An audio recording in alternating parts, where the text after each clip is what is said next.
igoknya dia riaknya dan. Itu aku dimakan.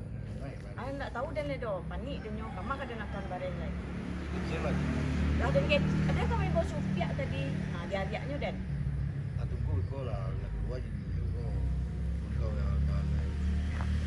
Jadi kau awak apa? Nanti jawab dia kapal misalnya itu. Yo kamar kada caliak, harimau tuh di situ, agaknya kamar kada masuk. Jadi kau ada tu mah. Sebenarnya ni, kau tes dia kan cukup. Udah mengecek kamar ngecek je, meminjam juga. Aden udah susah kali. Kalau mau kawan kau nak ketik dia. Masalahnya tu kawan ada yang meminjam, lah tu lah heboh lakinya kaden tu ha. kecil Tak biasa aja dan dia ari-ari jantan mu kecil itu sih doh. alasan lah. Okey udah jual kapal di Sangir tu itu sih. Ulah bekolah dan apa supiak tu lihat. Semua ikut rumah. Aku mau kawan ketik. Ulah. Yalah. Nah udah le kau. Tak dulu apa post tu Lo kalau lo, tu aden bersuruh meminjam. Minjam tak minjam tak.